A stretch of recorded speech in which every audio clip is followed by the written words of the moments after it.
So we are introducing one more new concept, very important concept called data frames. Okay. So data frame जो चीज है, जो ये जो एक डेटा टाइप है या जो ये जो कंस्ट्रक्ट है, इसके साथ मतलब हम हमेशा ही मतलब डेटा जो है इसी फॉर्म में स्टोर करेंगे, और अधिकतर हमारे जब हम डाटा साइंस की प्रोग्रामिंग करेंगे तो डाटा फ्रेम्स पे ही मतलब डाटा फ्रेम यूज करके ही करेंगे।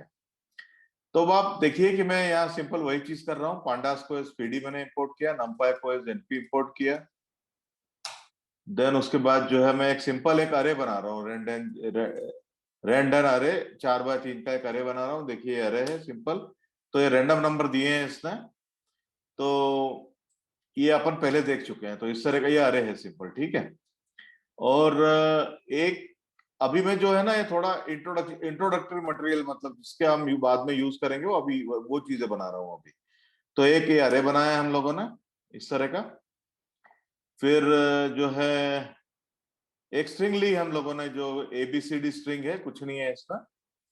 और इसको जो है इंडेक्स स्ट्रिंग को जो है इंडेक्स स्ट्रिंग डॉट स्प्लिट किया, index string dot split. If I print it, तो जैसा कि आपको पता है कि स्ट्रिंग को जब हम स्प्लिट करते हैं तो वो एबीसीडी जो है वो अलग अलग जो है करके दे देता है। तो ये एबीसीडी को अलग अलग एलिमेंट में इसने स्टोर कर दिया। सिमिलरली मैंने दूसरी स्ट्रिंग बनाई, एक कॉलम स्ट्रिंग wxy स्ट्रिंग बनाई, इसको भी मैंने split column string dot split कर दिया। तो ये wxy जो है एज ए लिस्ट में अलग अलग स्टोर हो गए। तो अभी हमने है ना, ये क्यों बनाया था ये अरे जो है, ये अरे जो बनाया हमने, एक अरे बनाया था हमने, चार रोज और 3 कॉलम का एक अरे बनाया हमने। उसके बाद हमने एक स्ट्रिंग बनाई, इंडेक्स स्ट्रिंग नाम से। उसके बाद हमने दूसरी एको स्ट्रिंग बनाई जो है वो wxy के नाम पे, जिसको हमने लिस्ट में कन्वर्ट कर लिया।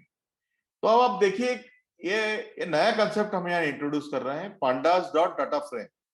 पांडास डॉट डाटा फ्रेम, ये अरे जो है, ये अरे जो है, मैं अरे ऐसा नहीं देना, ये अरे जो देखिए यहाँ पे, ये अरे अरे रैंड एन अरे जो यहाँ दे दिया, लेफ्ट में अरे दिया है, सबसे पहला एलिमेंट अरे। उसके बाद उसका डाटा फ्रेम का मैंने ये दिया है कि इंडेक्स क्या होगा उसका। तो इंडेक्स जो है इंडेक्स लिस्ट होगा जो हमने एबीसीडी दिया था, और कॉलम जो है वो कॉलम लिस्ट होगा। तो देखिए क्या बनता है ये, इसको डाटा फ्रेम को जनरली हम जो शॉर्ट फॉर्म करते हैं तो डीएफ करते हैं। तो ये देखिए क्या प्रिंट हुआ। तो देखिए क्या प्रिंट हुआ, ये अभी मैंने आपको एक्सप्लेन नहीं किया है डाटा फ्रेम क्या होता है। तो ये डाटा फ्रेम बना, तो देखिए क्या है, ये देखिए इसमें ए बी सी डी नाम की जो है इंडेक्स है, और 3 कॉलम भी हैं इसमें जो है wxy।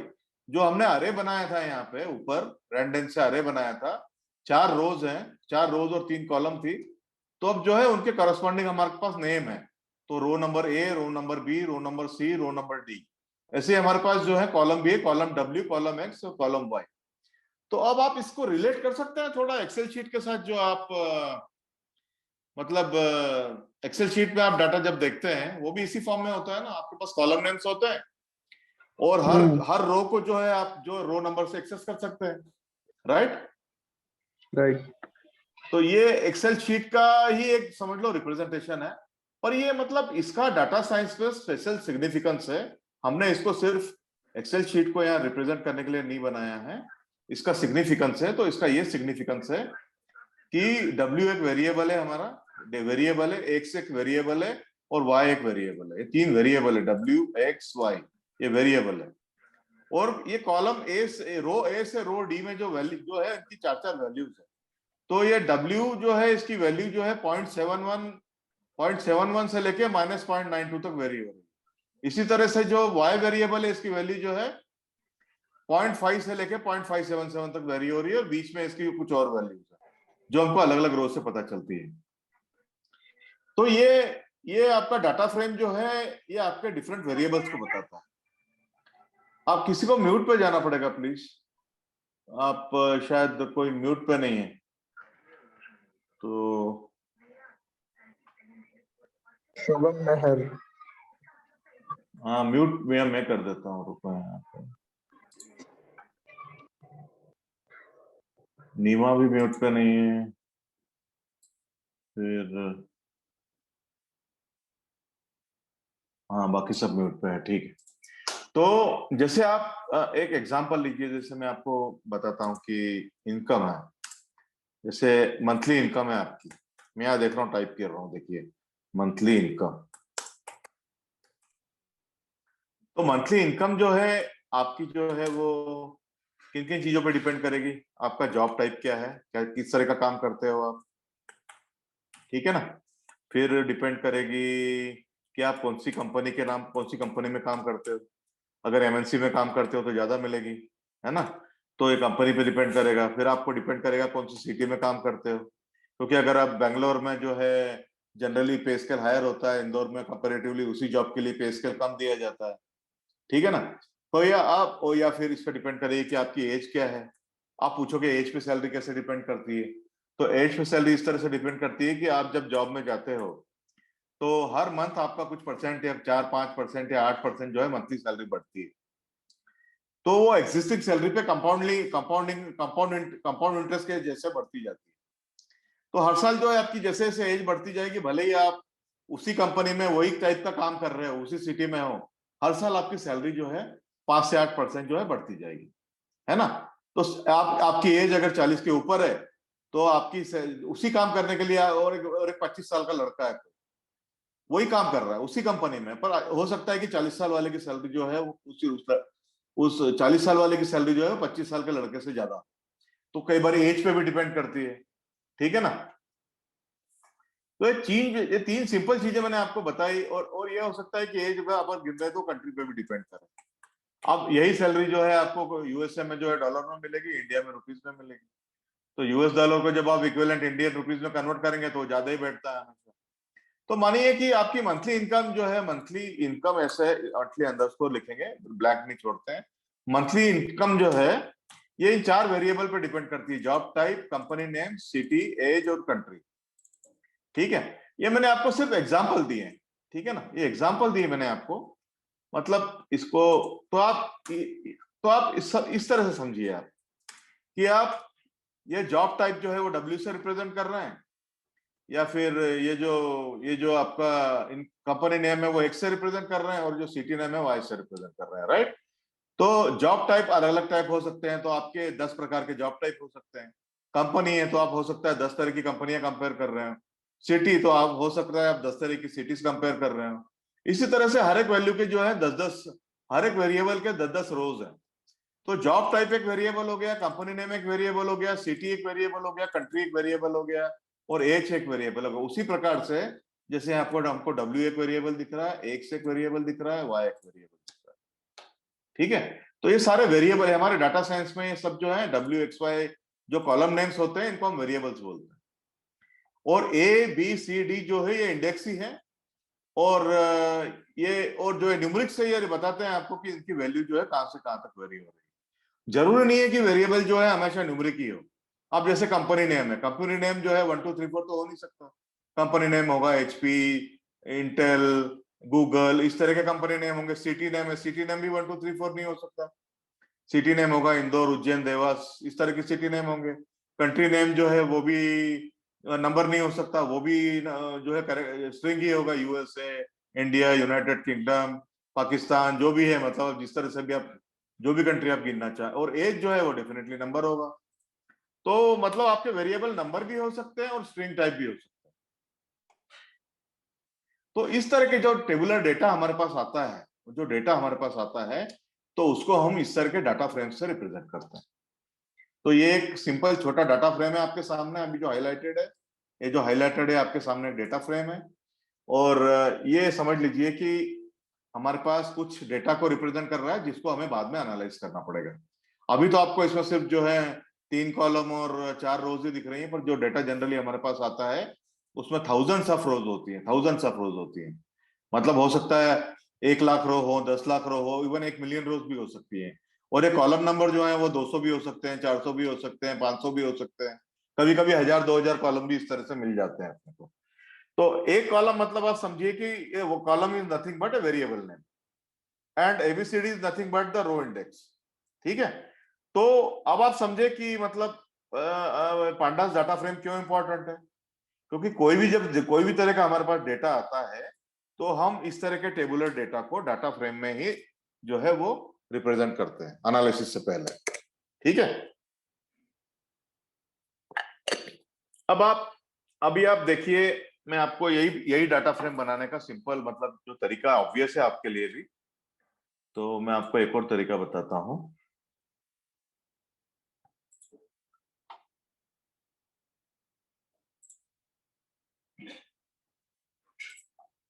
एक और तरीका मैं आपको बताता हूं। ये आपने क्या किया था पहले, ये आप इस पे ध्यान दीजिए, इंडेक्स लिस्ट और कॉलम लिस्ट। इंडेक्स लिस्ट और कॉलम लिस्ट को आपने पहले डिफाइन किया था यहाँ पे।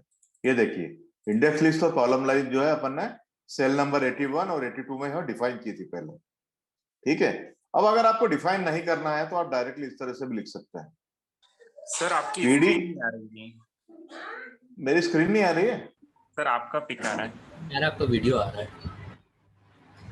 ओह,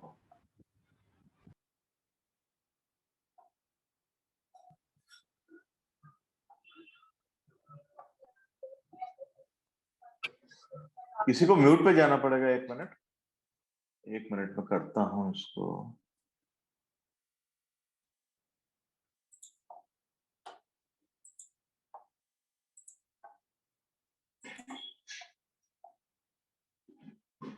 अब आया स्क्रीन? जी सर। Yes sir. हाँ, तो मैं इसको वापस आपको जहां से आप देख नहीं पाए थे पूरा बताता हूं। तो इस तरह के जो हमारे पास वेरिएबल्स आते हैं, ये job type, company name, city, country, age, ये रियल टाइम डेटा होता है हमारे पास। तो ये डेटा किसी सर्वे से भी आ सकता है, जैसे आपका जनगणना जो सेंसस होता है, जनगणना होती है ना हर 10 साल में, तो जनगणना का डेटा आया हमारे पास, या किसी कंपनी का जो है ट्रांजेक्शन डेटा आया, तो वो इसी टेबुलर फॉर्मेट में आता है हमारे पास। कुछ कॉलम्स होते हैं और कुछ थाउजेंड्स या कुछ लाख जो है रोज होती है हमारे पास। तो फिर उसको फिर हम आगे उसका जो हम स्टैटिस्टिक्स लगा के एनालिसिस करते हैं, डाटा मॉडल लगा के उससे रिजल्ट निकालते हैं। तो इसीलिए जो है ये डाटा फ्रेम जो है बहुत इम्पोर्टेंट जो हमारा सबसे इम्पोर्टेंट डेटा टाइप अगर आपको बोलना है तो वो डाटा फ्रेम ही है, क्योंकि डाटा फ्रेम में ही हम अधिकतर जो टेबुलर डेटा है उसको डाटा फ्रेम के माध्यम से ही उसको रिप्रेजेंट करते हैं। तो इसीलिए डाटा फ्रेम बहुत इंपॉर्टेंट हो जाता है हमारे लिए। और आप ये ध्यान रखिए सोमन जी, आपने जो क्वेश्चन पूछा था, इसमें W, X और Y जो है वो एक सीरीज है, हर एक सीरीज है। W भी सीरीज है, X भी सीरीज है, Y भी सीरीज। तो ये डाटा फ्रेम आप बोल सकते हैं 3 सीरीज से बना है, एक सीरीज W है, एक सीरीज X है, एक सीरीज Y है। तो ये सीरीज भी मतलब अगर आपके डाटा फ्रेम में अगर एक ही एलिमेंट है तो आप उसको सीरीज से भी रिप्रेजेंट कर सकते हैं।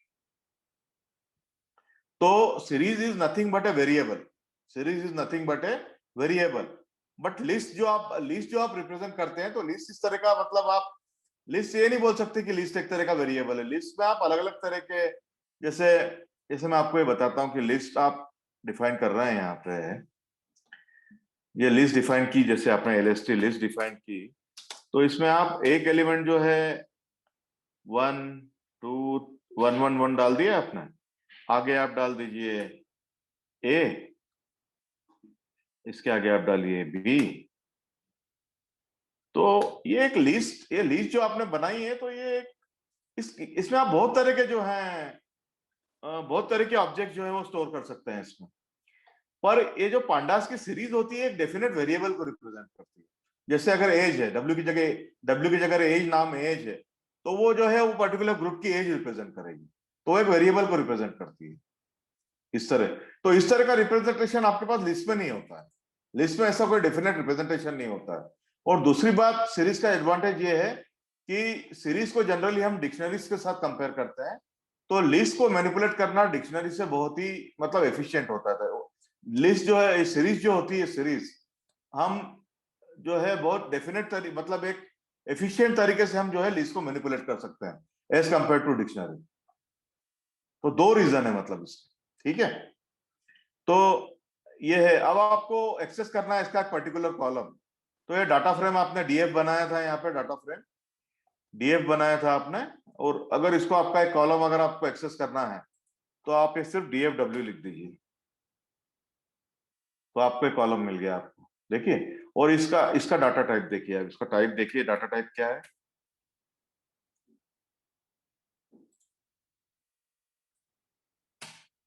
ये देखिए, DFW जो है एक पर्टिकुलर कॉलम है, इसका डाटा टाइप सीरीज है।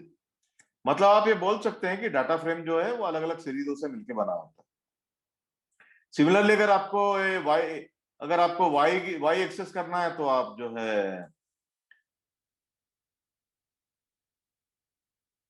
वाई एक्सेस कर सकते हैं। जो भी आप कॉलम का नाम देंगे वो एक्सेस हो जाएगा यहाँ पे। इस तरह से आप एक्सेस कर सकते हैं। ये तो एक्सेस करना हो गया। मैं आपको एक और चीज बता रहा था जो बीच में छूट गई। तो ये जो अपन ने यहाँ पे लिस्ट डिफाइन की थी, यहाँ पे देखिए index is equal to index list and columns is equal to columns list. उसकी जगह आप ये डायरेक्टली भी लिख सकते हैं इसे।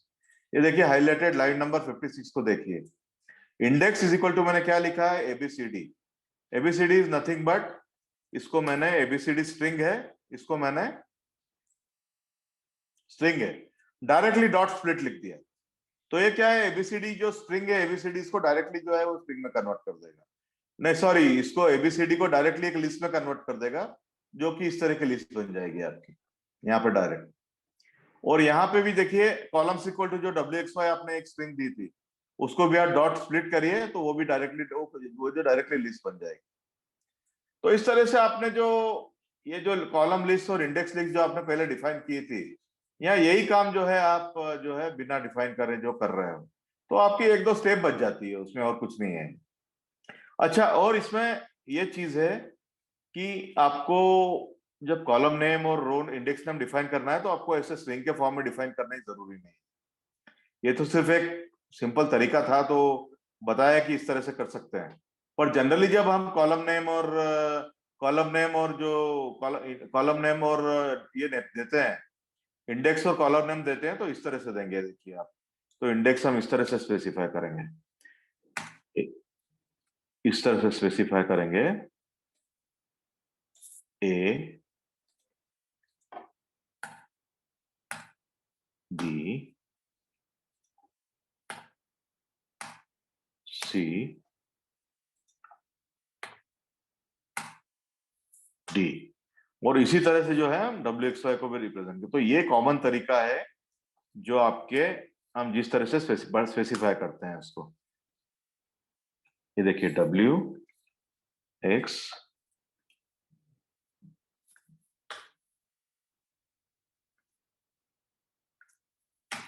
तो इस तरह से जो है हम जनरली जब हम फील्ड में काम करेंगे, ये एक्चुअल के तरीके से जब हम काम करेंगे और हमको एक छोटा पांडास का फ्रेम बनाना है, पांडास का डाटा फ्रेम बनाना है, तो हम इस तरह से देंगे।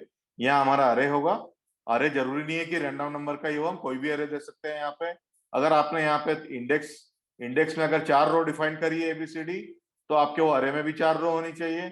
और आपने 3 कॉलम डिफाइन किए, जैसे कॉलम WXY आपने 3 डिफाइन किए हैं, तो आपके अरे में भी जो है 3 कॉलम होने चाहिए। तो इस तरह से आप डायरेक्टली जब देंगे और इसको प्रिंट करेंगे तो आपका सेम काम होता है। ठीक है ना।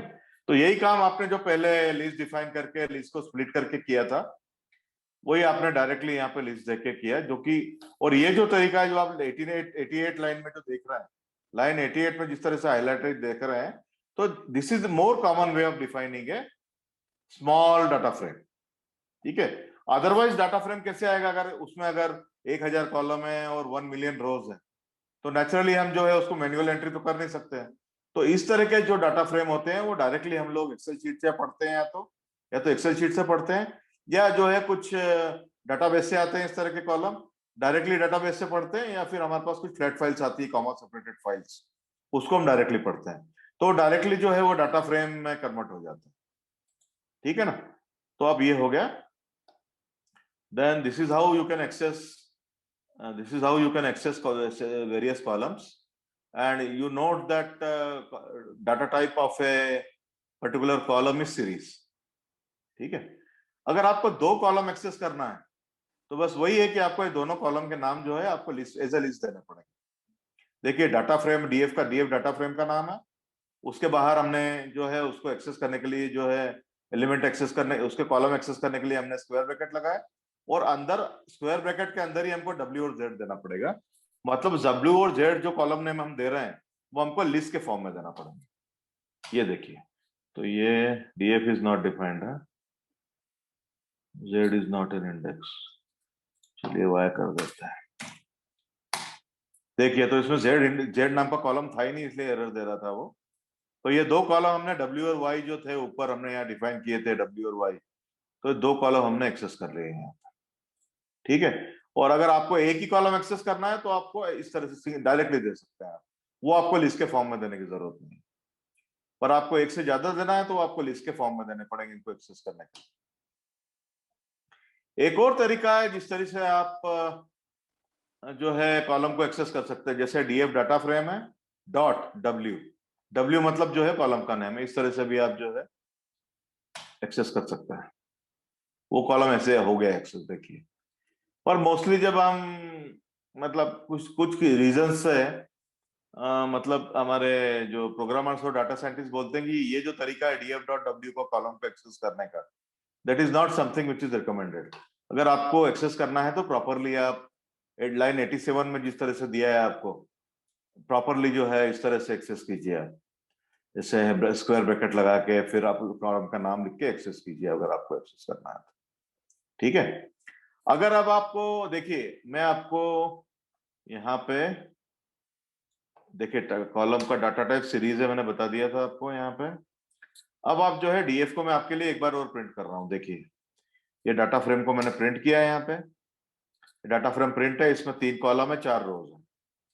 अगर आपको इसमें एक और रो जोड़ना है, अगर आप डाटा साइंस के कुछ कैलकुलेशन कर रहे हैं और इसमें आपको ऐसा कुछ रो जोड़ना है जिसमें नया नया कॉलम है जो कि डब्ल्यू और वाई का सम है, डब्ल्यू और वाई का सम है, तो आप कैसे लिखेंगे? देखिए, जैसे आप x is equal to y plus z करते हैं, सेम तरीके से करेंगे आप। एक कॉलम का नाम लिखिए यहाँ पे, न्यू न्यू सम कॉलम, न्यू सम। और जैसे आप वेरिएबल जोड़ते हैं एक्स और वाई, उसी तरह से आपको जोड़ना है। देखिए, ये आप डब्ल्यू कॉलम एक्सेस कर लीजिए इस तरह से, और इस तरह से आप है वाई कॉलम एक्सेस कर लीजिए। तो आप जब इन दोनों का सम करेंगे तो इनका एलिमेंट वाइज सम हो जाएगा, क्योंकि डब्ल्यू कॉलम का सम हो जाएगा और वाई कॉलम का सम हो जाएगा। तो 0.71 जो है वो 0.5 से जुड़ जाएगा, 0.20 जो है वो -0.48 से जुड़ जाएगा। तो देखिए आपको, और एक कॉलम नया भी क्रिएट हो जाएगा एज ए सम। ये देखिए, न्यू सम आपको कॉलम बनाना था तो आपने कॉलम बना दिया, ठीक है। अब आप ऑब्वियस है यहाँ पे कि आप यहाँ पे प्लस की बजाय माइनस दे सकते हैं, माइनस की बजाय इंटू दे सकते हैं, इंटू की बजाय डिवाइड दे सकते हैं, ठीक है ना। तो इस तरह के ऑपरेशन जो है आप कॉलम के जो कॉलम्स के ऊपर कर सकते हैं। तो ये एग्जैक्टली एक्स एंड वाई की तरह जो सिंगल वेरिएबल होते हैं उन्हीं की तरह ट्रीट होते हैं। पर इसमें आपको ये ध्यान रखना पड़ेगा कि जब ये आप ऑपरेशन कर रहे हो तो ये पूरी सीरीज ऑफ डेटा के ऊपर हो रही है, मतलब W DF of W and plus DF of Y जब आप करते हो तो ये चारों रोज के ऊपर ऑपरेशन होती है, सीरीज ऑफ रोज के ऊपर आप ऑपरेशन कर रहे हो, ये आपको ध्यान रखना। तो मैं यहाँ पे 1 मिनट का ब्रेक ले रहा हूं, अगर किसी को कोई क्वेश्चन है तो पूछ सकते हैं। सुमन, यस सर। समझ में आया है आपको? हाँ सर। और सीरीज और डिक्शनरी में क्यों सीरीज लेते हैं डिक्शनरी लेते हैं, समझ में आ गया? हाँ सर, क्लियर है। तो ये देखिए, अब बस ये इंपॉर्टेंट है क्योंकि इस तरह के काम हमेशा करते ही रहेंगे आप। जब आपके पास इस तरह का डाटा फ्रेम आएगा तो उस पर आपके कॉलम के ऑपरेशन बहुत होंगे। तो कभी आप डिवाइड करेंगे, कभी आप मल्टीप्लाई करेंगे, कभी आप सम करेंगे, कभी आप माइनस करेंगे, कभी आप सिग्मा निकालेंगे उसका, कभी आप एग्रीगेट करेंगे। तो इस तरह के आपको बहुत ऑपरेशन डाटा फ्रेम पे करना पड़ेंगे। और हम जितने भी डाटा साइंस के काम करते हैं, अधिकतर काम जो होता है वो डाटा फ्रेम पे ही होता है। और आप ये चीज समझ गए कि डब्ल्यू, एक्स और वाई जो है ये वेरिएबल्स को रिप्रेजेंट कर रहा है। अगर मैं डब्ल्यू की जगह एज लिख दूं, देखिए मैंने कहा डिफाइन किया था उसको डिफाइन किया था मैंने, डीएफ को यहाँ पे किया था ना, तो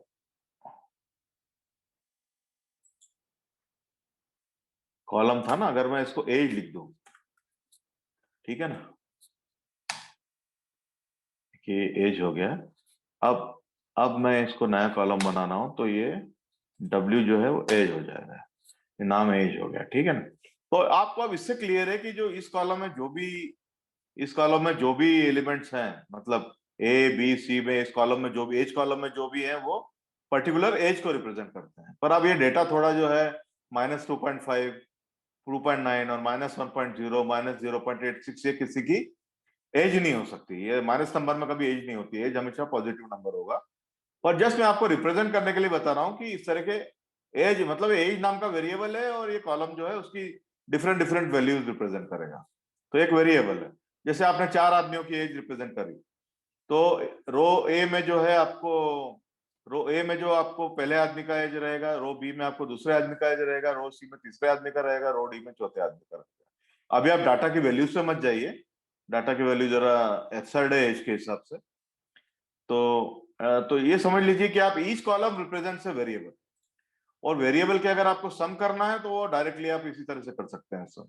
ये देखिए जो सम दिखा रहा हूं मैं आपको 95 में, न्यू सम करना है आपको तो डायरेक्टली आप दोनों को कॉलम्स को जोड़ दीजिए, तो आपको चारों रोज का, चारों कॉलम्स का उधर, चारों रोज का सम, वो अगली चारों रोज जो वाई की चारों रोज का सम जो है, डब्ल्यू की जो चारों रोज का सम है वो वाई की चारों रोज के साथ हो जाएगा, डायरेक्ट रिलेशन।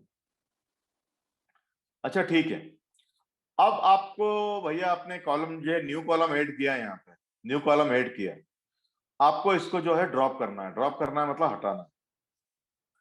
तो किस तरह से हटा सकते हैं? तो ये देखिए, ये इसकी कमांड है df dot drop, df dot drop, column का नाम लिखिए, आप कॉलम का नाम लिखिए और एक्सिस इक्वल टू 1 लिखिए। ये लिखना जरूरी है। तो एक्सिस का क्या मतलब होता है?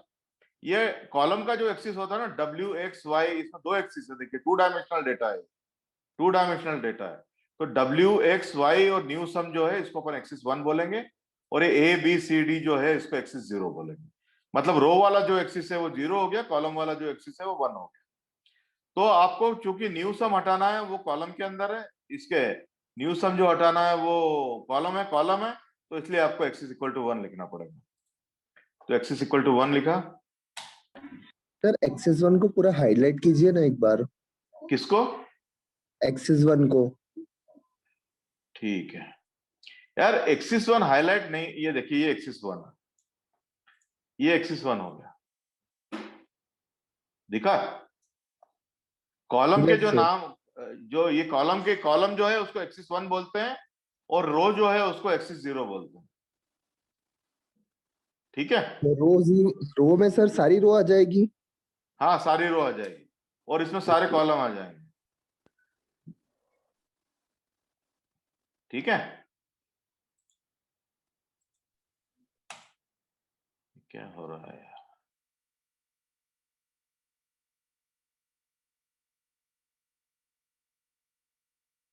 क्लियर डब्ल्यू, अच्छा ऊपर अपने नाम चेंज कर दिया ना, तो इसलिए it is giving error. Let us get back to same thing.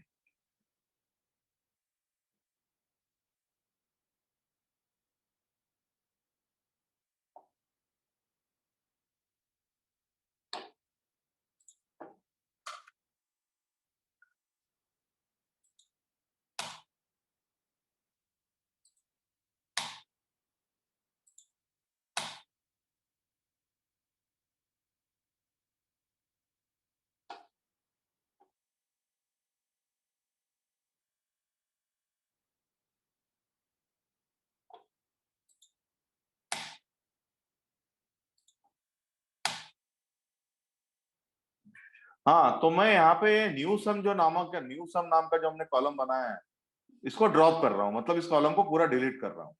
तो ये इसका, ये जो है, ये देखिए आप, ये जो है अभी यहाँ पे हमने डीएफ जब प्रिंट किया था तब इसमें न्यू सम था, मैंने यहाँ न्यू सम को ड्रॉप की कमांड डाल दी, DF dot drop new sum axis equal to 1। तो ये गायब हो गया, देखिए गायब हो गया। और आप एक मजा देखिए यहाँ पे, अब मैं डीएफ को वापस प्रिंट करता हूँ, देखिए फिर देखिए आप मजा देखिए। ये डीएफ को ड्रॉप किया, डीएफ को मैंने वापस प्रिंट किया, मैंने यहाँ तो ड्रॉप कर दिया था कॉलम को, न्यू सम को ड्रॉप कर दिया था, ये देखिए ड्रॉप किया वो दिख भी रहा है। और देखिए जब मैं डीएफ को वापस प्रिंट करता हूं तो जो है वो, जो है नहीं, गया नहीं है, अभी तक वो गया नहीं है एक्चुअली, वो टेम्पररीली वहीं उसी स्टेप के लिए गया था, और वो परमानेंटली डिलीट नहीं हुआ। तो परमानेंटली डिलीट करने के लिए आपको क्या करना पड़ेगा, ये एक और कमांड देनी पड़ेगी, in place is equal to true, in place is equal to true. तो जब आप ये in place is equal to true दे देंगे, आपको वापस रन करना पड़ेगा उसको।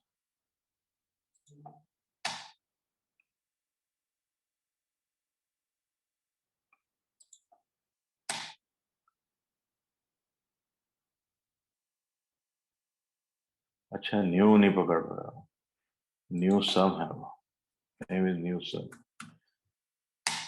ठीक है, अब ये in place is equal to true, मतलब ये कमांड अगर हम in place is equal to true लिख देंगे तो गायब हो गया, ये परमानेंटली गया, परमानेंटली डिलीट हो गया। ठीक है ना। या तो आप एक काम कर सकते हैं, मैं क्या कर रहा हूं, वापस से इन प्लेस जो है न्यू सम वापस कॉलम एक बार जोड़ रहा हूं, वापस एक बार जोड़ रहा हूं। आप डीएफ को प्रिंट कीजिए, देखिए एक बार है कॉलम, वापस जोड़ा है मैंने एक बार। ठीक है, अब आप क्या कीजिए कि डीएफ इक्वल टू df2 को असाइन कर दीजिए इसको। उधर मैंने को जब जब देखिए, जब मैंने किसी को असाइन नहीं किया था, जब मैंने इसको किसी को असाइन, डीएफ जो है ना किसी को असाइन नहीं किया था, तब मेरे को inplace is equal to true लिखना पड़ा था न्यू कॉलम को डिलीट करने के लिए। और एक और तरीका ये देख लीजिए आप कि डीएफ को अगर आपने df2 को असाइन कर दिया है कि इसको ड्रॉप करो x इज इक्वल टू 1 और in place is equal to true मैं यहां लिख नहीं रहा हूं। ठीक है,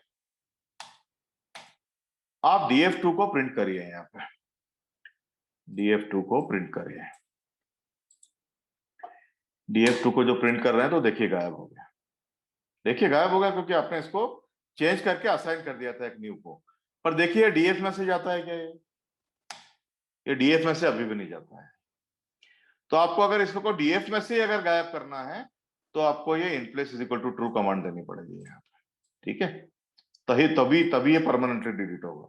अदरवाइज जो है, अगर आपको टेम्पररी डिलीट करके किसी को असाइन करना है तो in place is equal to true मत लिखिए और असाइन हो जाए।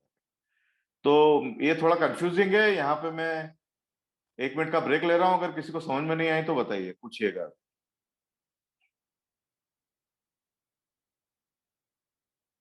निवा समझ में आया? यस सर, समझ में आ गया। स्मृति आपके समझ में आया? Yes sir.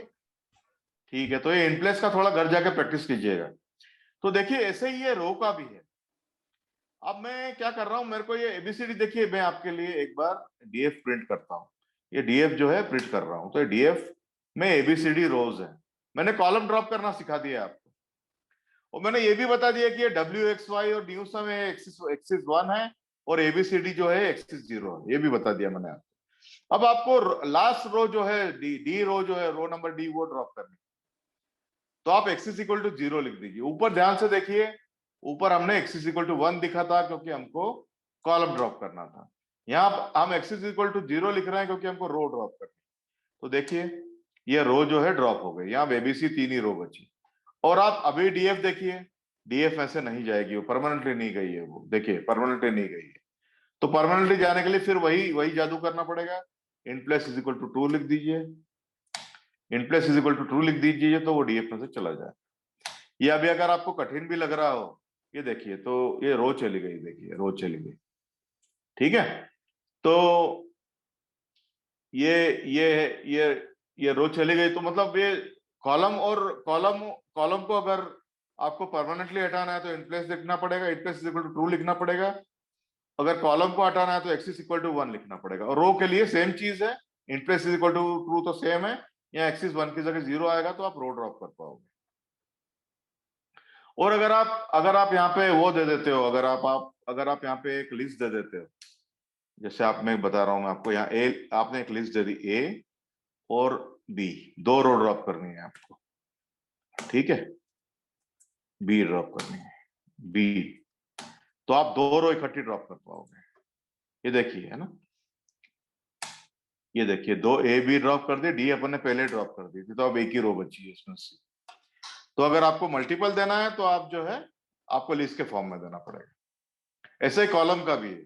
अगर ये कॉलम अगर आपको ड्रॉप करना है इसमें डब्ल्यू एक्स, अगर ये कॉलम आपको मल्टीपल ड्रॉप करना है, यहाँ पे आपने डब्ल्यू कॉलम ड्रॉप किया था ना, यहाँ आपने डब्ल्यू कॉलम ड्रॉप किया था, राइट, न्यू सम ड्रॉप किया था आपने, न्यू सम। पर अगर आपको अगर 2 कॉलम ड्रॉप करना है, डब्ल्यू और एक्स, तो आप इस तरह से दे सकते हैं, इस तरह से दे सकते हैं। ठीक है, तो ये अगर आप देंगे तो आपके जो है, ये देखिए आप अब रन करिए इसको, क्या बचता है नीचे देखते हैं। डीएफ आपकी एक ही रो बचेगी क्योंकि हम 3 रो पहले डिलीट कर चुके हैं। देखिए एक डब्ल्यू और एक्स जो है वो डिलीट हो गए, वाई और न्यूसम बच गया, और न्यूसम इसलिए बच गया क्योंकि एक बार और रन किया था हमने उसको ऊपर।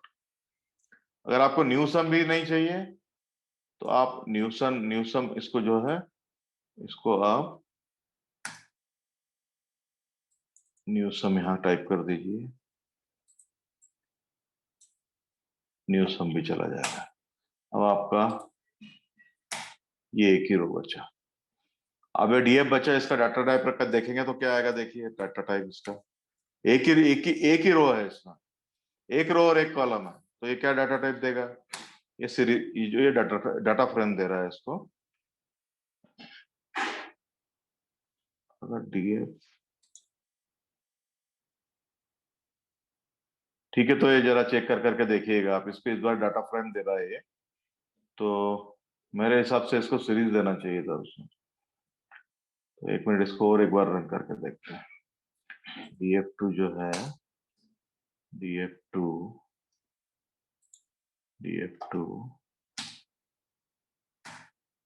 w, ये सीरीज दिया, देखिए df2 के, ये df2 में आपको प्रिंट कर रहा हूं यहाँ पे, df2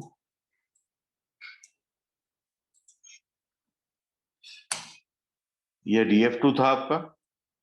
इसको अगर आपने लिया, इसको आपने ये एक कॉलम को एक्सेस किया तो ये बराबर इसको सीरीज बता रहा है। तो जब इसमें एक ही एलिमेंट बचा तो I am not sure why it is telling data frame, तो ठीक है वो उसको देखते हैं अपन बाद में। I'll tell you why वो उसको डाटा फ्रेम क्यों बता रहा है। It is not wrong, it is right only, तो मैं आपको बताऊंगा कैसे करना है उसको। तो अब इस क्वेश्चन को पार्क कर दीजिए अभी यहाँ पे। अब मैं एक बार और जो है डाटा फ्रेम को रन कर रहा हूँ ताकि अपन इसको रन कर पाए। ये df1 यूज कर लेंगे अपन, df1 यूज कर लेंगे नीचे।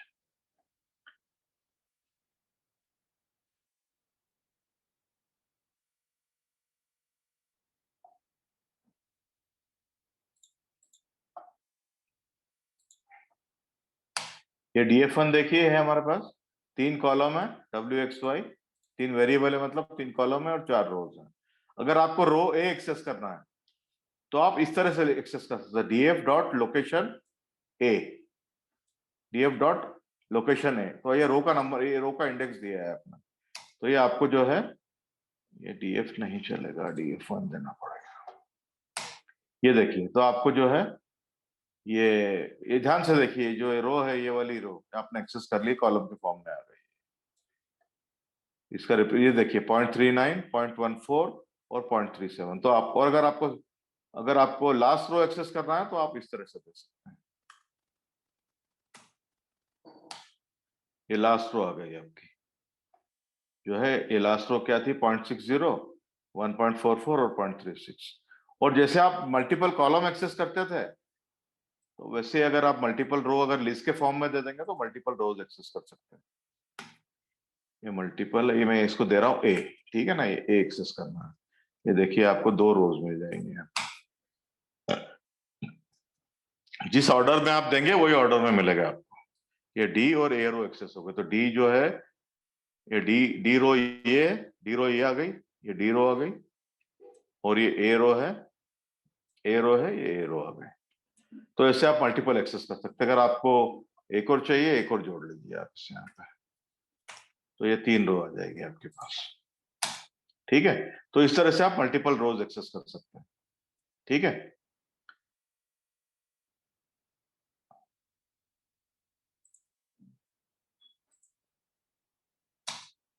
हाँ, और एक और, तो ये देखिए यहाँ मैंने लॉक यूज किया था, एलओसी डॉट एलओसी यूज किया था, तो मेरे को रो का एग्जैक्ट नाम देना पड़ा था, रो का, ये 1 2 ABC देना पड़ा था, ठीक है। पर आप देखिए, आप ये इसमें जो इंडेक्सिंग होती है वो भी जो है हमारी फेमिलियर लिस्ट या अरे की तरह जो होती है वही वैसी होती है इंडेक्सिंग। तो कॉलम W का इंडेक्स जो है वो 0 है, इसका X का है 1 है, और y का इंडेक्स जो है वो 2 है। ऐसे ही जो तुम्हारा इसका a का इंडेक्स 0 है, b का 1 है, c का 1 है और d का a का 0 है, b का 1 है, c का 2 है और d का 3 है। ऐसा इंडेक्स है। तो अगर इंडेक्स एक्सेस करना है तो आप आई लॉग दीजिए, इंडेक्स लोकेशन 2। तो सबसे पहले आप देखिए इंडेक्स लोकेशन 2, ये जो अगर आप एक्सेस कर रहे हैं तो कौन सी रो एक्सेस हो रही है? इंडेक्स लोकेशन 2 कौन सी है? सी रो एक्सेस होना चाहिए ना। तो आप ये देखिए सी रो एक्सेस हो रही है क्या? देखिए मैं आपको एक बार और प्रिंट करके बताता हूं। यहाँ पे df1 को प्रिंट करके बताता हूं। ये देखिए, तो इसमें जो सेकंड रो है, सेकंड रो मतलब सी वाली रो, तो ये देखिए ये आई लॉग जब 2 देते हैं आप तो 0.18 -1.31 -1.2 बराबर एक्सेस हो रही है। आपको फर्स्ट रो चाहिए, आई लॉग 0 दे दीजिए आप। ये देखिए 0 रो हो गई 0.39, 0.14 एंड 0.37। तो कहने का मतलब है दो तरीके से आप जो है रो इंडेक्स कर सकते हैं। जो रो आप दो तरीके से एक्सेस कर सकते हैं, लॉक एंड आई लॉक से। तो जब आप लॉक से करते हैं तो आपको एग्जैक्ट रो का नाम देना पड़ेगा इंडेक्स का। कई बार क्या होगा, अगर आपने डिफॉल्ट इंडेक्स ले रखी है तो इंडेक्स का नाम होगा ही नहीं। तो आप अगर नाम भी दोगे और लोकेशन दोगे तो दोनों से सेम रिजल्ट आना चाहिए। तो एक बार आप ट्राई करके देखिए, जब डिफॉल्ट इंडेक्स होती है तब आई लॉक और लॉक से रिजल्ट क्या आता है, एक बार घर पे ट्राई करके देखिए। अच्छा, ऐसे ही जैसे आपको मल्टीपल कॉलम एक्सेस करना थे तो कैसे एक्सेस करना है आपको, ये दे रहा हूं, ये एरर आएगा यहाँ पे। देखिए क्या है, मैंने बोला, एक मिनट, मैं आपको मल्टीपल रो मैंने आपको एक्सेस करके बता दिया है यहाँ पे, राइट। ये मल्टीपल रो इस तरह से आप लिस्ट के फॉर्म में एक्सेस कर सकते हैं। अगर अब आपको एक एलिमेंट एक्सेस करना है, df1 प्रिंट कर रहा हूं यहाँ पे, df1 प्रिंट करता हूं। तो देखिए रो बी मतलब ये रो और y, रो बी और कॉलम वाई में देखिए क्या है, ये रो बी मैंने हाईलाइट की और कॉलम वाई देखिए, कॉलम वाई में क्या है 0.74 है, राइट। रो बी और कॉलम वाई के इंटरसेक्शन पे 0.74 है। तो अगर आपको 0.74 को एक्सेस करना है तो आप इस तरह से रो का नाम दीजिए बी और कॉलम का नाम दीजिए रो कॉलम। तो इस तरह से आप रो कॉलम का नाम देके जो है एक पर्टिकुलर एलिमेंट को भी एक्सेस कर सकते हैं। अगर आपको ये जो df1 है, df1 के अगर आपको एक सबसेट को एक्सेस करना है तो जिस तरह से मैंने आपको अरे को एक्सेस करना सिखाया था, अरे के सबसेट को एक्सेस करना सिखाया था, तो वो आप रो देखिए, आप ए बी और डब्ल्यू एक्स, ये जो सबसेट एक्सेस हो गया। ए बी डब्ल्यू एक्स मतलब कौन सा एक्सेस हुआ है इसमें, ये देखिए एक एक इसमें एक ये जो है 0.39 पहला आया है, 0.14 दूसरा आया है और 0.26 ये आया है, 0.42 ये आया है, -0.42। तो ए बी और डब्ल्यू एक्स का जो इंटरसेक्शन है वो पूरा सिलेक्ट हो जाएगा। ये पर्टिकुलर जो है मैं आपको हाईलाइट करके बता नहीं सकता, क्योंकि मैं हाईलाइट करूंगा तो तीनों होंगे, तीनों सिलेक्ट होंगे। पर पहले आप देखिए, मैंने यहाँ ए बी और डब्ल्यू एक्स दिया है, तो -0.39, 0.14 ये ए से आएगा और बी से आएगा -0.26 और जो है एक्स से आएगा बी से आएगा -0.26 और जो है -0.42। तो ये जो है सबसेट सिलेक्ट कर लिया आप। एग्जैक्टली सेम तरीका है जैसे आप अरे का सबसेट सिलेक्ट करते हैं, एग्जैक्टली सेम तरीका है इसका भी। अगर इसको आप आई लॉक से करके देखेंगे, चलिए आई लॉक से करके देखते हैं इसको आई लॉक से करके देखते हैं, देखें क्या होता है। मैं भी फर्स्ट टाइम ही कर रहा हूँ, मेरे भी श्योर नहीं है हाउ इट विल बी। इसको आई लॉक से सबसेट सिलेक्ट करने की कोशिश करते हैं। 0 1 0 0 1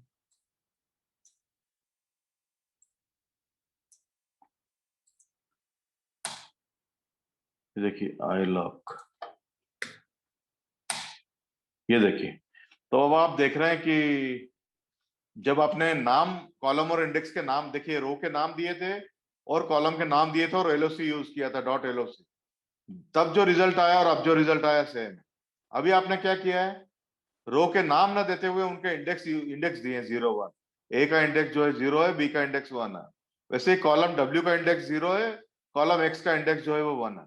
तो इंडेक्स देके भी सेम सेम चीज कर सकते हैं जो आप एक्चुअल नेम देके कर सकते हो। जब आप एक्चुअल नेम देते हैं तो आपको डॉट एलओसी यूज करना है, और जब आप एक्चुअल नेम नहीं देते हैं तो आपको इंडेक्स इंडेक्स लोकेशन यूज करना, आई लॉक यूज करना है। तो मैं यहाँ 2 मिनट का ब्रेक ले रहा हूँ। अगर किसी को आई लॉक लॉक में कोई अगर डिफरेंस, अगर कुछ कंफ्यूजन है या किसी और भी चीज में कंफ्यूजन है तो आप बिंदास पूछिए। एक्सेस करने के तरीके एग्जैक्टली सेम है जो हमने अरे में यूज किए थे, कोई तरीका नहीं। अगर आपने अरे की एक्सरसाइजेस ढंग से करी है तो यहां भी आपको कोई प्रॉब्लम नहीं आनी चाहिए। सेम है, एग्जैक्टली सेम तरीका है अरे को एक्सेस करने का और डाटा फ्रेम को एक्सेस करने का। जो अरे है वो नमपाई का जो नमपाई अरे जो होता है वो नमपाई का एलिमेंट्स होते हैं, और डाटा फ्रेम जो होता है वो पांडास का होता है। ठीक है ना?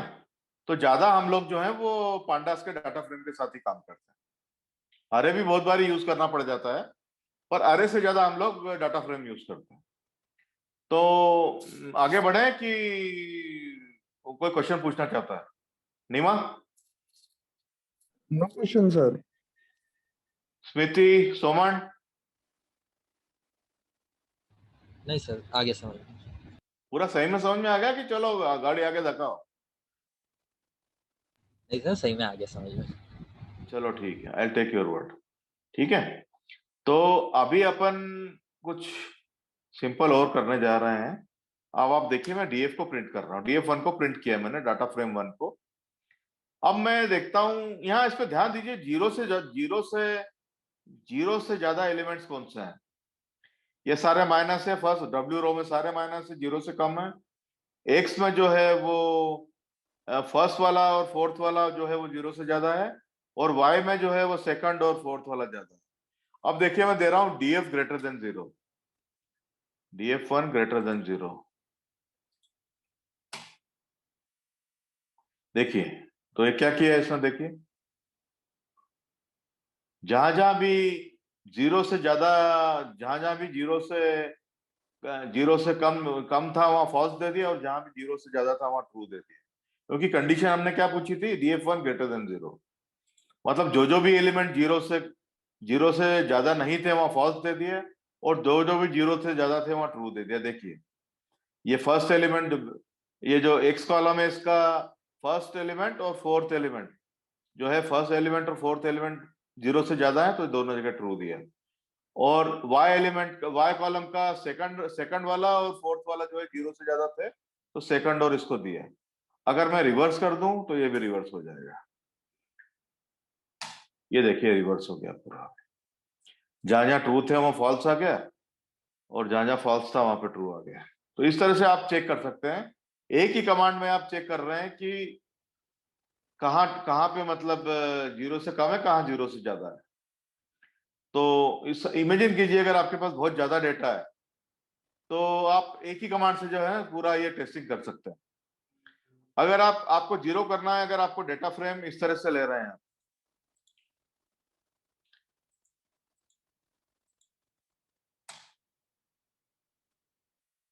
ये देखिए, तो जो जीरो से आपने क्या कंडीशन दी है, देखिए यहाँ पे df1 ब्रैकेट के अंदर df1 ग्रेटर देन 0। मतलब आपने ये कंडीशन दी है कि df1 जहां जहां भी जीरो से ज्यादा है, मेरे को वही एलिमेंट चाहिए। तो उसने क्या किया, देखिए अरे तो प्रिंट पूरा का पूरा डाटा फ्रेम तो वही प्रिंट किया, पर जहां जहां जो जीरो से ज्यादा एलिमेंट था सिर्फ उन्हीं को प्रिंट किया उसने। देखिए, तो अभी आपको वैलिड क्वेश्चन है कि ये कहाँ पे काम में आएंगे। तो ये जब आप थोड़ा एनालिसिस करेंगे और थोड़ा आगे बढ़ेंगे तो आपको समझ में आएगा कि इस तरह की ये भी सिचुएशन जो है, आपको बहुत सारी सिचुएशन में आपको ऐसा करना पड़ेगा। तो ये देखिए, अब मैं क्या दे रहा हूँ, DFW एक कॉलम दे रहा हूँ, DF of W is greater then 0.5, और इसको मैं स्क्वायर ब्रैकेट में दे रहा हूँ। मतलब मैं ये लिख रहा हूं कि DF1 के वही एलिमेंट प्रिंट करो W कॉलम में जो 0.5 से ज्यादा है। तो देखिए, एक भी ज्यादा नहीं है 0.5 से, क्योंकि W पे ध्यान दीजिए। अब मैं आपको प्रिंट करके बताता हूँ W यहाँ पे। DF1 जो है DF1 जो है सारे देखिए नेगेटिव है, W कॉलम में सारे नेगेटिव है, 0.5 से ज्यादा कोई भी नहीं है। पर अगर मैं यही अगर यहाँ पे X कर दूं तो यहाँ दो एलिमेंट जो हैं, यहाँ दो एलिमेंट जो है देखिए 0.14 और 1.44, ये जो है ज्यादा है। तो देखिए ये जो है इसने DF1 of X ये क्या कर रहा है,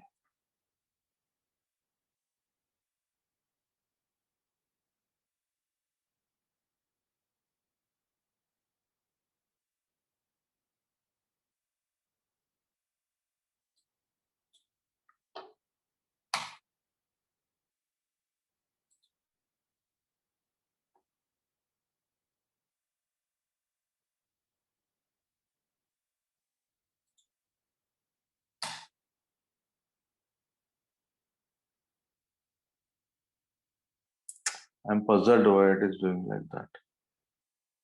WX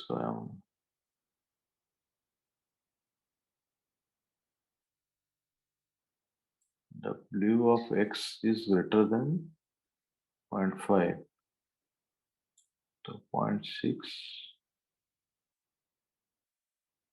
हाँ, तो बेसिकली इसने क्या किया है कि जो रो है, मतलब ये इसकी जो रो है वो रो उठाई है उसने कि W ऑफ X में जो 0.5 से ज्यादा है वो पूरी रो पकड़ी है उसने। देखिए पॉइंट, ये देखिए 0.36, 1.44 और 0.60।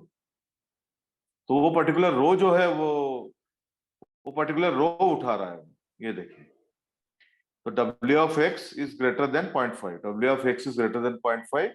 तो W ऑफ X मतलब X में जो है पहला जो एलिमेंट है वो 0.145 है, 0.5 से कम है, और लास्ट एलिमेंट जो है 1.44 और 0.5 से ज्यादा है। तो ये लास्ट वाली रो जो है उसने पूरी पकड़ ली। तो this is how you can filter rows. और आप W, जब इसको W देते हैं तो एक भी जो है W में जो है एक भी रो जो है वो W में एक भी एलिमेंट जो है वो 0.5 से ज्यादा नहीं है, तो इसमें कोई भी रो नहीं उठाए। अगर अब आप W of DF of Y देंगे तो आप देखिए आप कौन सी रो उठाएगा है, B, और B मैं इसको 0.2 कर देता हूँ। 0.2 करूंगा तो देखिए B जो है वो भी 0.2 से ज्यादा है और D भी 0.2 से ज्यादा है, तो B और D रो हो जाएगी। देखिए B और D को फिल्टर कर दिया। तो इस तरह से आप मतलब जो है इससे रोज फिल्टर कर सकते हैं।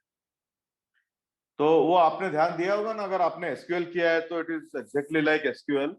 अगर एसक्यूएल में जो वेयर क्लास देते हैं अपन कि वो रो सिलेक्ट करो जिसमें कि WX जो है WY जो है वो 0.2 से ज्यादा है, और सारी रोज सिलेक्ट करो। तो इस तरह से आप जो है ये रोज फिल्टर कर सकते हैं। तो ये मतलब ये आपका एसक्यूएल का इक्विवेलेंट है यहाँ पे।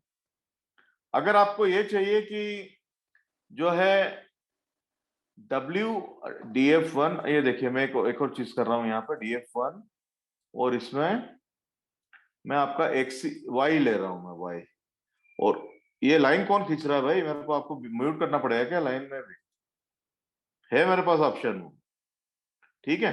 अब आप देखिए मैं क्या कर रहा हूं यहाँ पे,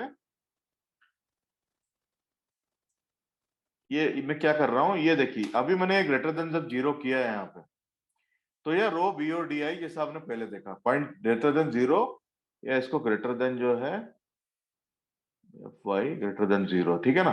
तो D of y greater than 0, D of y greater than 0 मतलब रो नंबर B और रो नंबर D में DFY जो है y ग्रेटर देन 0 है, तो वो BDY उसने पकड़ लिया। अगर आप ये समझ में, दो रो उसने फिल्टर कर दी जहां पे y की वैल्यू जो है वो 0.0 से ज्यादा है। तो आप देखिए B रो में y की वैल्यू 0 से ज्यादा है, D रो में जो है y की वैल्यू 0 से ज्यादा है। तो ये दो रोज ले ली। अगर आपको सिर्फ y कॉलम की वैल्यू चाहिए यहाँ पे, तो आप जो है यहाँ y लिख दीजिए, तो आपको सिर्फ y कॉलम की वैल्यू, ये देखिए। तो इसने सिर्फ y कॉलम की वैल्यू दी, जो कि आपको, अगर आप यहाँ x कॉलम देंगे तो आपको सिर्फ x कॉलम की वैल्यू मिलेगी, जहां पे DF1 ऑफ y जो है वो 0 से ज्यादा है।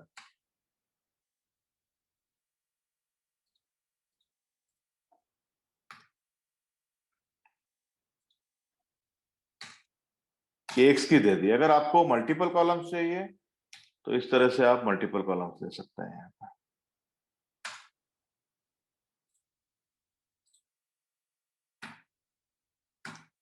ये सिंपल एसक्यूएल का इक्विवेलेंट है, अगर आप लोगों ने एसक्यूएल किया है कभी।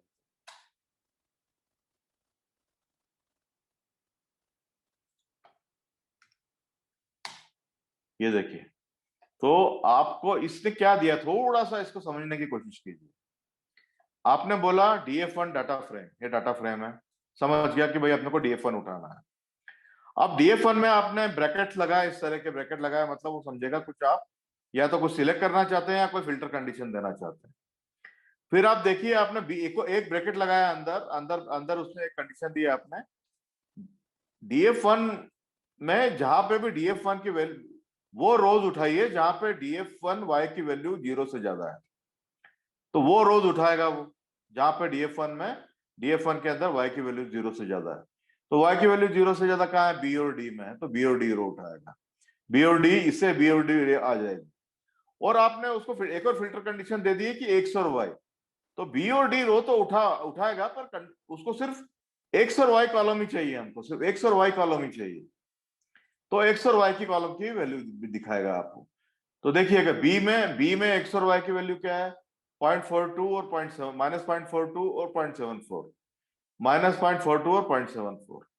और डी, जो डी उठा रहा था उसमें y और xy की वैल्यू क्या है, 1.44 और 0.36, 1.44 और 0.36। तो इस तरह से दो कंडीशन दी है आपने। पहले तो ये पहली कंडीशन बताती है कि वो रोज उठाओ जिसमें y की वैल्यू 0 से ज्यादा है, और ये दूसरी कंडीशन बोलती है कि हमको सिर्फ x और y कॉलम ही चाहिए। और अगर आप ये नहीं दोगे x और y कॉलम, तो क्या करेगा, देखिए वो, ये x और y अगर आप नहीं देते हैं तो क्या करता है वो,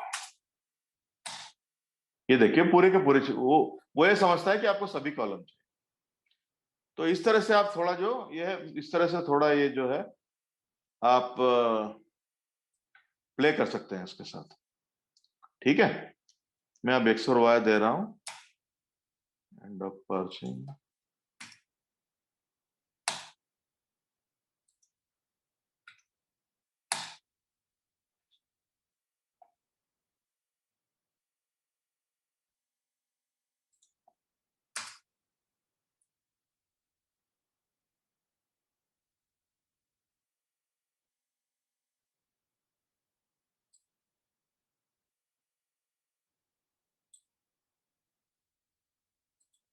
सर 0 के बाद ब्रैकेट क्लोज। 0 के बाद ब्रैकेट क्लोज, हाँ, और इसके बाद अब चले गए, हाँ ये देखिए बराबर, वेरी गुड नियम। तो ये इस तरह से, मतलब आपने दो, एक ब्रैकेट में आपने एक कंडीशन दे दी और दूसरे ब्रैकेट में आपने बता दिया कि उसको एक्स एंड वाई चाहिए। तो ये एग्जैक्टली एसक्यूएल है, select x and y from from table DF1 where y is greater than 0।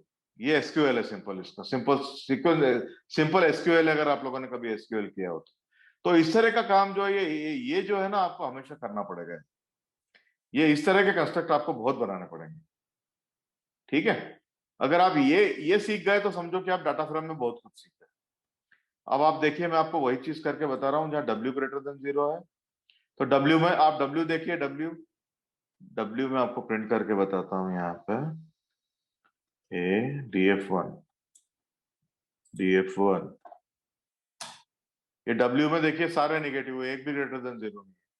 तो अगर आप ये करेंगे ना, DF1 of W greater than 0 y और x, तो ये कुछ भी प्रिंट नहीं करेगा, क्योंकि उसको कोई कंडीशन मिला ही नहीं जहां W ग्रेटर देन 0 है।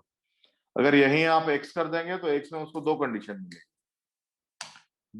मिली, उसको, जहां पे देखिए 0.14 और 1.44 जो कि 0 से ज्यादा है।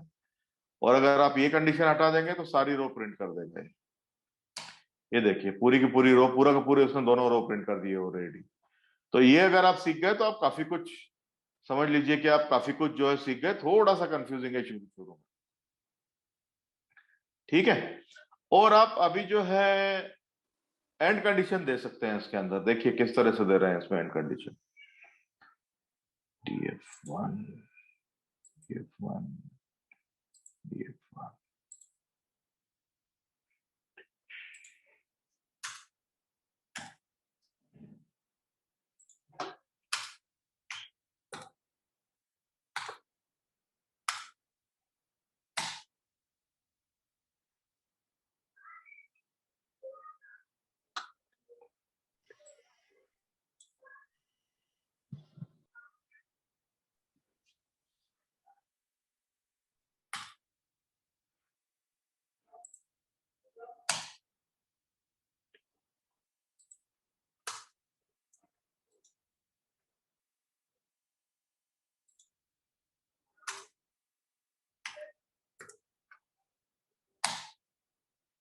हाँ, तो अगर आपने एसक्यूएल पढ़ी है तो एसक्यूएल में जब हम वेयर क्लॉज देते हैं ना, and y is greater than 0 and x is greater then 0.2, तो इस तरह से देके आप दो कंडीशन लगा सकते हैं, एंड देके, या और भी लगा सकते हैं यहाँ पे। और का क्या सिंबल होता है, मेरा ख्याल है और का और ही लिखते हैं। तो और ये जो भी और का सिंटेक्स होता हो तो एंड और दोनों लगा सकते हैं यहाँ पे। ठीक है, और का मेरा ख्याल है और कुछ सिंबल है वो देखना पड़ेगा। तो एंड भी लगा सकते हैं और भी लगा सकते हैं। तो ये जैसे आपने एक कंडीशन दी है अभी, df of x is greater than 0, अब यहाँ दो कंडीशन दे रहे हैं आप, df of y is greater than 0 and df of x is greater then 0.2। तो आप देखिए क्या प्रिंट करेगा, ये कौन सी रो उठाएगा, ये df of y is greater than 0, df of y is greater than 0, मतलब y इज ग्रेटर देन 0 कहाँ है, तो रो b और d में है, y ग्रेटर देन 0, रो b और रो d में y ग्रेटर देन 0 है। ठीक है, और हम यहां बोल रहे हैं कंडीशन और and df of x is greater then 0.2। तो देखिए b और d को ही पकड़िए अभी, क्योंकि b में देखिए x जो है 0.2 से, हम बोल रहे हैं x should be greater than 0.02, 0.2 से जो है ज्यादा होना चाहिए 0.2 से, तो यहाँ 0.2 से ज्यादा नहीं है, तो ये देखिए, और यहाँ जो है 0.2 से ज्यादा है, तो रो डी जो है उसने उठा के डाल दी पूरी की पूरी। तो जहां ये दोनों कंडीशन सेटिस्फाई होगी वही उठाएगा। अगर आप यहाँ W डाल देंगे, अभी देखिए W में सारे जो है नेगेटिव है, एक भी 0 से ज्यादा नहीं है, तो अभी एक भी रिजल्ट नहीं आएगा। देखिए W इज ग्रेटर देन 0, एक भी रिजल्ट नहीं आएगा, क्योंकि एक भी कंडीशन सेटिस्फाई नहीं होगी। आपकी पहली कंडीशन में ही फेल हो जाएगा, क्योंकि आप चेक कर रहे हैं df1 of W greater than 0, तो ग्रेटर देन 0 एक में भी नहीं, ग्रेटर देन 0 एक में भी नहीं। ठीक है, तो इसलिए जो है कोई रिजल्ट नहीं आएगा। ठीक है, तो आप अगर y करेंगे तो कम से कम एक रिजल्ट तो भी आएगा। तो ये आपका ये सिंपल सीक्वल है, मतलब ये जैसे आप डाटाबेस से क्वेरी करते हैं वैसे जो है डायरेक्टली डाटा फ्रेम से आपने डाटाबेस से आपने डेटा को डाटा फ्रेम में लोड कर दिया, और डाटा फ्रेम को आप फिल्टर करके आपको जो चाहिए वो फिल्टर करके ले रहे हो। ठीक है, तो मैं यहाँ पे 2 मिनट का ब्रेक ले रहा हूं, अगर कोई क्वेश्चन है तो पूछिए स्मृति।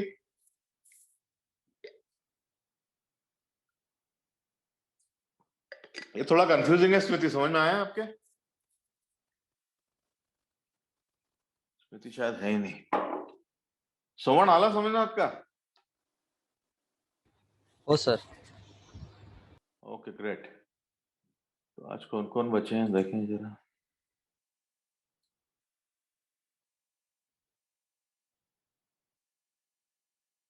जागृति आपके समझ में आया? Yes sir. ठीक है, तो अब अपन थोड़ा आगे बढ़ते हैं and will work with index. थोड़ा ही बचा है, 10 मिनट और बचा है। इंडेक्स अपन ने देखा क्या होता है, ये ए और डी जो है वो रो का जो नेचुरल नंबरिंग होता है वो अपन अपने हिसाब से भी दे सकते हैं। तो ए और D is nothing but index. तो अब आप देखिए, मैं डाटा सेट फिर से बनाता हूं, ऊपर जाके मुझे बनाना पड़ेगा।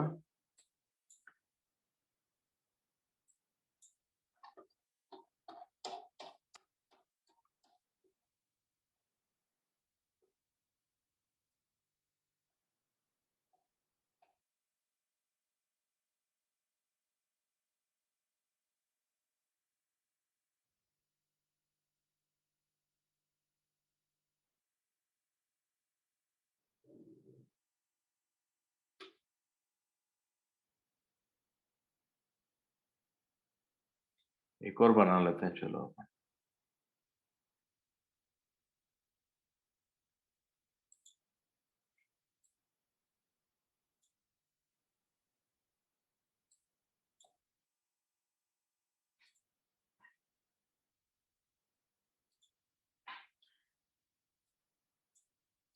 मैं एक डाटा फ्रेम बना रहा हूं जिसका नाम रख रहा हूं df3, वही 4x3 का है, और इंडेक्स में नहीं दे रहा है इस बार, इंडेक्स जो नहीं दे रहा मैं इस बार। ठीक है, और जो है इंडेक्स को मैं कॉलम के बाद लिख देता हूँ, कभी बाद में जरूरत पड़े तो। ठीक है, अभी अपन देखते हैं, ये हम लोगों ने डाटा फ्रेम बनाया, ये डाटा फ्रेम df3 बनाया, कॉलम जो है ये df3 प्रिंट कर रहा है अपन, df3 विल प्रिंट। तो देखिए df3 में इसने जो है डिफॉल्ट इंडेक्स जो है 0 1 2 3 असाइन कर दी डिफॉल्ट इंडेक्स, क्योंकि हमने इंडेक्स कुछ दिया नहीं था। तो इस तरह से अगर आप इंडेक्स देते हैं तो ये डिफॉल्ट इंडेक्स आती है। अगर मैं df3 डॉट रीसेट इंडेक्स करूंगा तो देखिए क्या प्रिंट करता है।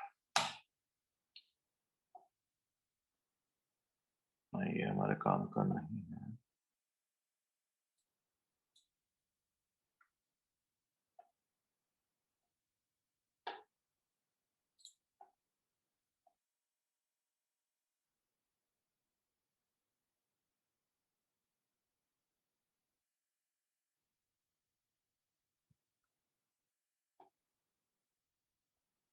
ठीक है, ये df3 हो गया है ना। तो ये डिफॉल्ट इंडेक्स में आपको बाद में बताता हूँ। ठीक है, तो ये इसको आप df3 डॉट रिसर्च इंडेक्स पर भी ध्यान में दीजिए आप, इस पे अपन आएंगे आप। ठीक है, मैं एक न्यू इंडेक्स नाम का जो है एक सिंपल जो है एक स्ट्रिंग बनाता हूँ, उसको डॉट स्प्लिट लिखता हूँ। तो देखिए डॉट स्प्लिट क्या हो जाएगा, न्यू इंडेक्स को मैं अगर प्रिंट करूंगा तो ये सिंपल लिस्ट बन जाएगी। सिंपल लिस्ट बन गई। तो लिस्ट में क्या है देखिए, ये लिस्ट बन गई। एक यूपी स्टेट है, एमपी स्टेट है, हरियाणा है और दिल्ली। तो इस स्टेट के नाम आ गए। ठीक है ना। आपने यहाँ पे जो डाटा फ्रेम बनाया था df3 की इंडेक्स देखिए क्या थी, 0 1 2 3 था। अब हम क्या कर रहे हैं, df3 dot set index state names.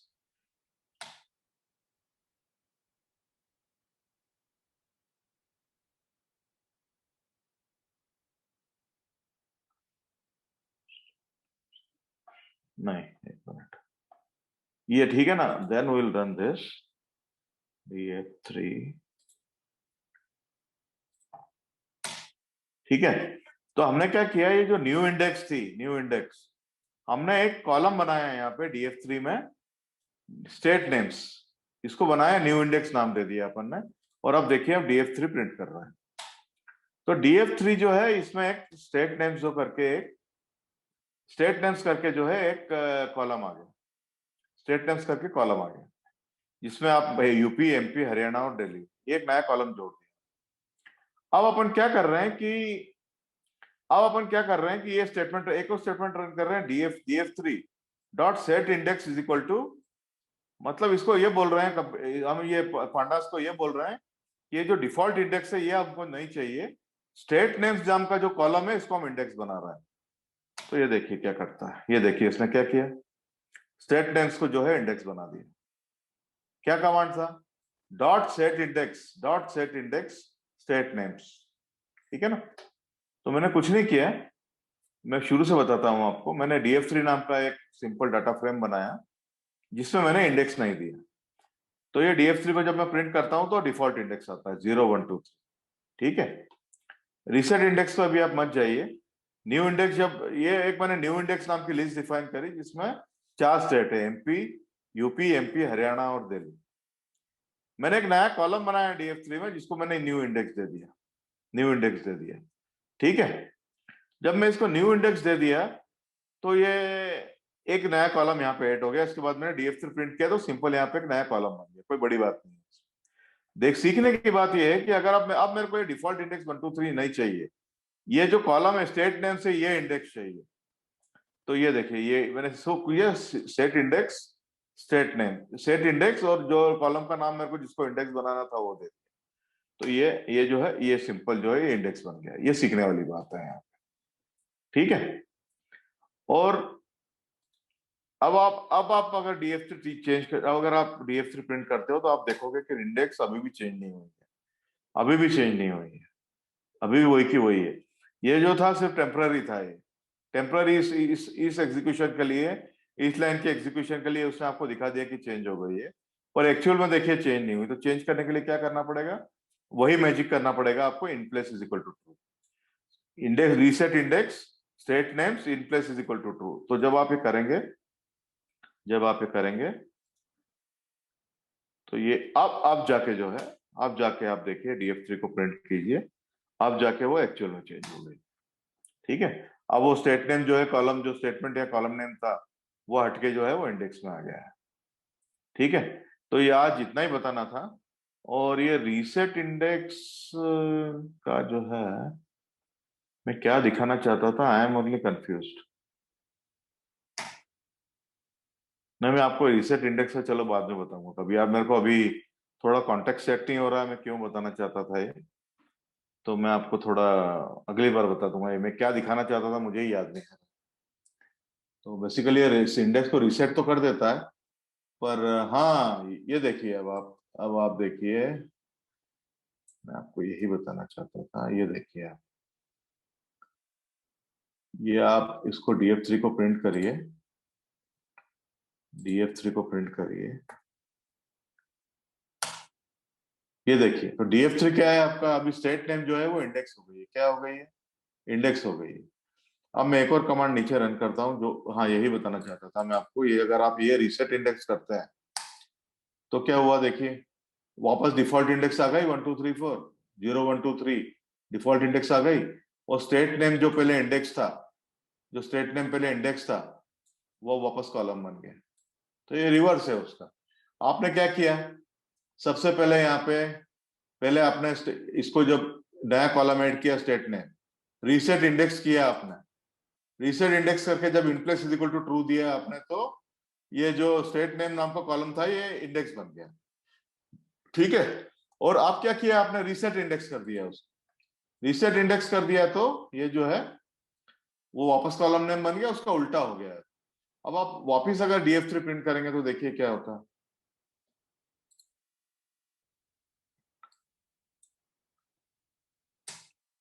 अभी भी चेंज नहीं हुआ है, तो मेरा ख्याल है आपको अभी भी जो है, आपको ये लेके in place is equal to true करना पड़ेगा।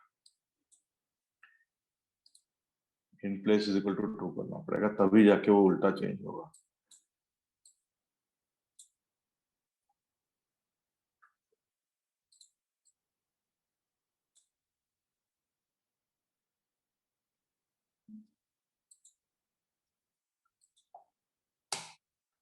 अब आप df3 प्रिंट करेंगे तो बराबर मिलेगा आपको।